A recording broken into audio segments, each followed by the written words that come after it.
नमस्कार, मैं हूं आपके साथ इश्तियाक अहमद और आप देख रहे हैं आर्य न्यूज बुलेटिन की शुरुआत करेंगे इस वक्त बड़ी और अहम खबर से, जो कि कौशाम्बी से, जहां पर शहीद जवान नरेंद्र दिवाकर का पार्थिव शरीर घर पहुंचा है। इस वक्त की बड़ी और अहम खबर, जहां पर आपको बता दें शहीद के परिजनों का रो रो कर बुरा हाल है। और वहीं आपको बता दें तेलंगाना बॉर्डर पर नक्सली हमले में घायल हुए थे, जिसके बाद इलाज के बाद उनका देहांत हो गया। जिसके बाद इलाज के दौरान आर्मी अस्पताल में उन्होंने अंतिम सांस ली। उसके बाद आज शहीद जवान नरेंद्र दिवाकर का पार्थिव शरीर उनके घर पहुंचा और घर पहुंचते ही घर में मातम पसर गया। और वहीं आपको बता दें शहीद के परिजनों का रो रो कर काफ़ी बुरा हाल है। और वहीं आपको बता दें तेलंगाना बॉर्डर पर नक्सली हमले में पहले वो घायल हुए और घायल के बाद उन्हें अस्पताल में भर्ती कराया गया, लेकिन अस्पताल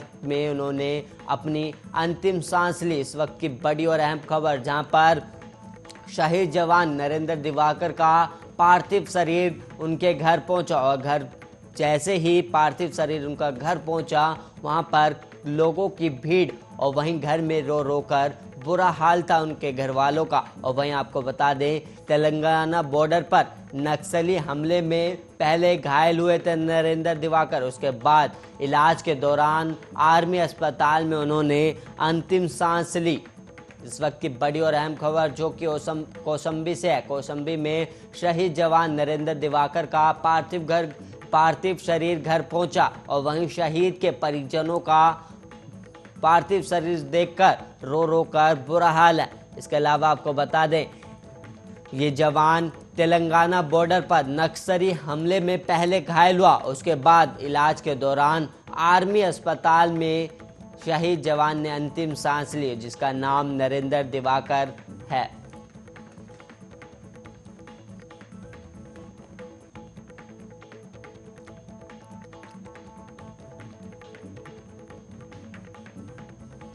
और वहीं कानपुर से इस वक्त एक और बड़ी खबर सामने आ रही है, जहां पर बैटरी कवर फैक्ट्री में लगी भीषण आग। और वहीं आपको बता दें दमकल की 6 गाड़ियों ने आग पर पाया काबू। और वहीं आपको बता दें इस वक्त की बड़ी और अहम खबर, जहां पर दमकल की 6 गाड़ियों ने आग पर काबू पाया है। और वहीं आपको बता दें भीषण आग में लाखों का माल जलकर खाक हो गया। और आग इतनी भीषण थी कि फैक्ट्री में रखा लाखों का सामान जलकर खाक हो गया। गोविंद नगर थाना इंडस्ट्रियल क्षेत्र की घटना है, जहां पर बैटरी कवर फैक्ट्री में लगी भीषण आग, जहां पर आग लगने के बाद स्थानीय लोगों ने दमकल विभाग को सूचना दी और दमकल की 6 गाड़ियों ने आग पर काबू पाया। काफ़ी मशक्कत के बाद आग पर काबू पाया गया और भीषण आग में फैक्ट्री में रखा लाखों का सामान जलकर खाक हो गया। इसके अलावा आपको बता दें गोविंद नगर थाना इंडस्ट्रियल क्षेत्र की एक घटना है, जहां पर बैटरी कवर फैक्ट्री में अचानक आग लगी और आग लगने की अभी वजह साफ नहीं हो पाई है, लेकिन दमकल की 6 गाड़ियों ने आग पे काबू पाया। और वहीं आपको बता दें आग इतनी भीषण थी कि फैक्ट्री में रखा लाखों का माल जलकर खाक हो गया। जिसके बाद आग लगने की सूचना स्थानीय लोगों ने दमकल विभाग को दी और दमकल विभाग की गाड़ियां आनन फानन में मौके स्थल पर पहुंची और आग पर काबू पाने के लिए काफ़ी मशक्कत करी। और मशक्कत करने के बाद 6 दमकल की गाड़ियों ने आग पर मशक्कत करने के बाद काबू पाया। और वहीं आपको बता दें आग इतनी भीषण थी कि फैक्ट्री में रखा लाखों रुपए का माल जलकर खाक हो गया। इसके अलावा आपको बता दें गोविंद नगर थाना इंडस्ट्रियल क्षेत्र की एक घटना है, जहां पर एक बैटरी बनाने वाली कवर में आग लग गई थी।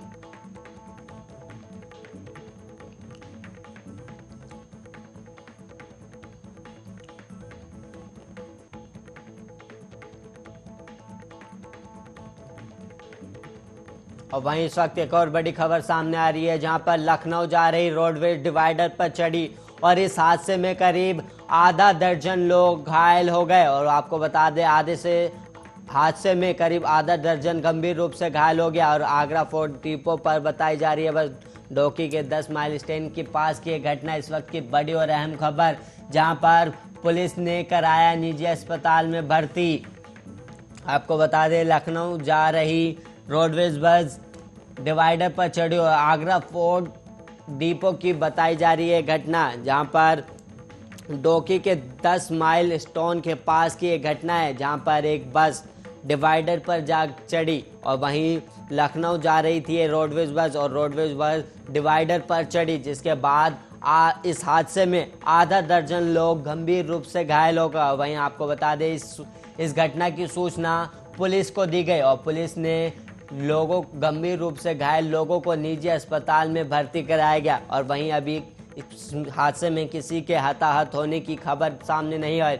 और वहीं आगरा फोर्ट डिपो की बस बताई जा रही है जिसमें यह हादसा हुआ है और डोकी के 10 माइल स्टोन के पास की एक घटना है, जहां पर लखनऊ से जा रही एक रोडवेज बस डिवाइडर पर चढ़ी और इस हादसे में करीब आधा दर्जन लोग गंभीर रूप से घायल हो गए। और इस घटना की जानकारी स्थानीय पुलिस को दी गई और वहीं पुलिस मौके पर आनन फानन में पहुंची और गंभीर रूप से घायल लोगों को अस्पताल में भर्ती कराया गया। और वहीं आपको बता दें, पुलिस ने निजी अस्पताल में हादसे में जो शिकार हुए, घायल हुए, उन्हें अस्पताल में भर्ती कराया गया। आगरा फोर्ट डिपो की ये बस बताई जा रही है, जहां पर ये जिस बस का यह हादसा हुआ है और डोकी के 10 माइल स्टोन के पास की ये घटना है।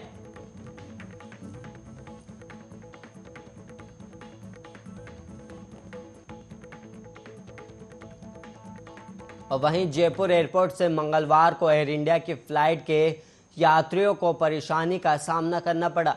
दरअसल एयर इंडिया की मुंबई जयपुर मुंबई फ्लाइट की AI 611 और 612 मुंबई से सुबह 11:10 बजे चलकर 1:15 बजे जयपुर आती है और वापसी में फ्लाइट जयपुर में दोपहर 2 बजे चलकर 3:50 पर मुंबई पहुंचती है। लेकिन मंगलवार को एयरलाइन ने फ्लाइट के रूट में अचानक जोधपुर लोकेशन ऐड कर दी और खर्चा बचाने को जयपुर मुंबई और जोधपुर मुंबई का फ्लाइट को मर्ज दिया गया। और वहीं मंगलवार को सुबह 10:30 बजे चलकर दोपहर 12:35 जयपुर पहुंची। फिर फ्लाइट जयपुर से दोपहर 1:15 बजे जोधपुर और जोधपुर से 2:50 पर मुंबई के लिए रवाना हुई।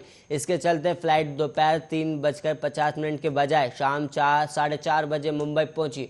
और वहीं गो फर्स्ट की फ्लाइट G8 701 और 703 जो कोलकाता से सुबह 8:10 जयपुर पहुंचती है और वो वापसी में जयपुर से 8:50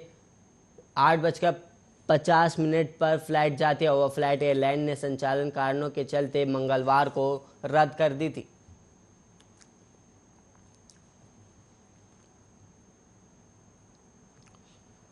राजस्थान में 1 सितंबर से सरकारी और प्राइवेट स्कूल शुरू हो जाएंगे और वहीं स्कूलों में न सिर्फ बच्चों को दूर बैठाया जाएगा बल्कि स्कूल आने का समय भी अलग अलग होगा। 9वीं और 11वीं के स्टूडेंट्स को सुबह 7:30 बजे से स्कूल आना होगा और जबकि 10वीं और 12वीं के स्टूडेंट्स 8 बजे स्कूल आएंगे। दोनों की छुट्टी में भी आधे घंटे का अंतर रहेगा।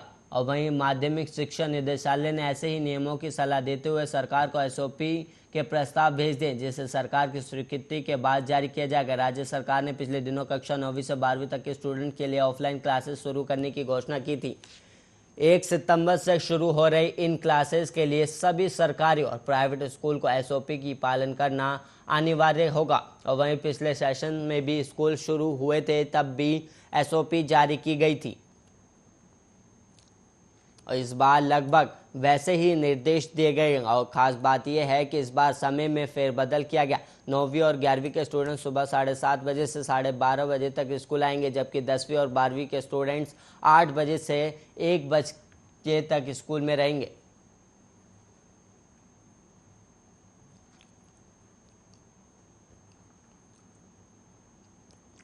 इस्लामाबाद और नई दिल्ली ने लगभग 28 महीने के अंतराल के बाद एक दूसरे के राजनयिकों को असाइनमेंट वीज़ा जारी किया है, क्योंकि दोनों पक्ष 2019 से बर्फ पर चल रहे संबंधों को सामान्य बनाने की मांग कर रहे हैं। पाकिस्तान और भारत ने हाल के हफ्तों में एक दूसरे के राजनयिक कर्मचारियों को बड़ी संख्या में असाइनमेंट वीज़ा जारी किए हैं और दोनों देशों ने इस साल 15 मार्च तक जमा किए गए सभी आवेदनों पर वीज़ा जारी किया। पाकिस्तान ने 33 भारतीय अधिकारियों को वीज़ा जारी किया, जबकि 7 पाकिस्तानी राजनयिकों का भारत से असाइनमेंट वीज़ा मिला। पाकिस्तान और भारत के बीच 15 जून तक असाइनमेंट आवेदनों पर वीज़ा जारी करने के लिए एक समझौते की संभावना है और इसके बाद दोनों देश एक दूसरे के राजनयिकों को वीज़ा जारी कर सकते हैं और सभी देश दूसरे देशों के राजनयिकों और दूतावास के कर्मचारियों को असाइनमेंट वीज़ा जारी करते हैं।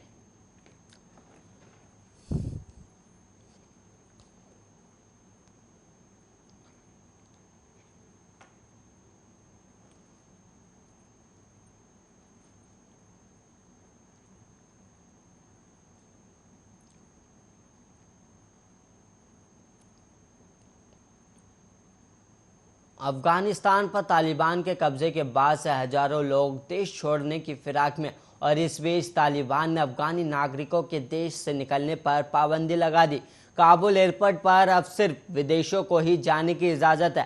तालिबान के प्रवक्ता ज़बीहुल्लाह मुजाहिद ने कहा है कि काबुल एयरपोर्ट पर भीड़ को इकट्ठा होने से रोकने और सुरक्षा के मद्देनज़र अफगान नागरिकों को अब एयरपोर्ट पर जाने की अनुमति नहीं है। और वहीं 5 साल तक अमेरिका की कैद में रहने वाले अब्दुल कय्यूम जाकिर को अफगानिस्तान का कार्यवाहक रक्षा मंत्री नियुक्त किया गया है। और तालिबान ने मंगलवार को चेतावनी देते हुए कहा कि अमेरिका द्वारा विमान के जरिए अफगानिस्तान से लोगों को ले जाने की कार्रवाई 31 अगस्त तक खत्म हो जानी चाहिए। इससे पहले ही निकासी के लिए बना अफरा तफरी का माहौल और गंभीर हो सकता है, क्योंकि उत्पीड़न की नई खबरों से देश छोड़कर जाने के इच्छुक हजारों लोगों की धड़कनें और बढ़ गई हैं।